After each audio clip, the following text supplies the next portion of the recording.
Merhabalar arkadaşlar, kanalıma, mutfağıma hoş geldiniz. Bugün mayasız, yumuşacık bir şişe maden suyuyla 10 dakikada hazırlayıp fırına verebileceğiniz kolay poğaça tarifi videosu hazırladım. Pratik ve kolay poğaçamızın lafı hiç uzatmadan buyurun yapım aşamasına geçelim. Poğaçamızın hamuru için yoğurma kasesine 1 su bardağı yoğurt ekliyorum. Yoğurdumun sulu tarafından ekledim. Kullandığım su bardağı ölçüsü 200 ml klasik su bardağı. 1 su bardağı sıvı yağ, 1 şişe maden suyu ekliyorum. Kullandığım maden suyu da 200 ml'lik. 1 küçük tatlı kaşığı toz şeker ekliyorum. 2 adet yumurtamın bir tane sarısını üzeri için ayırdım. Geri kalan yumurtalarımı da poğaça hamuruma ekliyorum. 1 tatlı kaşığı dolusu tuz ekliyorum. Malzemelerimi biraz spatula yardımıyla karıştırıp 2 paket kabartma tozumu da ekliyorum.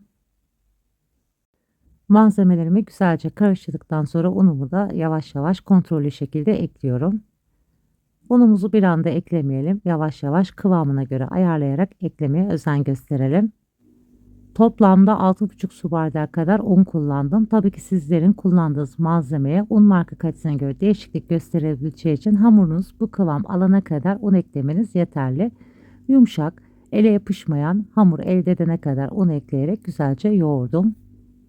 Hamurumu toparlayıp özleşene kadar yoğurdum. Sonrasında hamur kesme aparatımla ilk önce gelişigüzel keseceğim. Sonrasında 16 bezi olacak şekilde küçüklük büyüklük ayarlayarak bezeleyeceğim. Sizler dilerseniz daha ufak poğaça yapacaksanız 20 beze olarak da yapabilirsiniz. Eğer daha büyük de yapacaksanız beze sayısını azaltarak daha büyük poğaçalar da elde edebilirsiniz. 16 adet bezemi güzelce elimle yuvarladım ve hazırladım. İç harcı olarak kahvaltılık peynir ve maydanoz karışımı kullanacağım.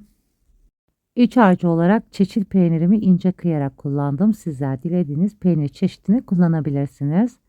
Bezemi elimle biraz çay tabağından büyük olacak şekilde açıyorum. Çok ince olmayacak şekilde hamurumuzu ayarlayalım. İç harcı olarak da bolca peynirli maydanozlu karışımı ekliyorum. Uç kısımlarını da bu şekilde elimle birleştiriyorum ve şeklini veriyorum. Sizler dilediğiniz şekilde de yapabilirsiniz. Hamurumuz yumuşak olduğu için gördüğünüz gibi şeklini vermek çok kolay. Hamurunuzu kesinlikle çok sert yapmamaya özen gösterin. Poğaçamın şeklini verirken ben de sizlere küçük bir hatırlatma yapmak istiyorum. Kanalıma hala abone değilseniz abone olmayı, daha güzel tariflerden haberdar olmak için zil sesini açmayı unutmayın. Bu sayede başka güzel yeni tariflerimden anında haberdar olabilirsiniz. Geri kalan poğaça şekillerimi de hazırladıktan sonra yağlı kağıt serilmiş tepsime poğaçalarımı yerleştirdim. Üzeri için 1 adet yumurta sarısı, yarım çay kaşığı ucuyla pekmez ekliyorum ve yumurta sarısı ve pekmezin güzelce karışımını sağlıyorum.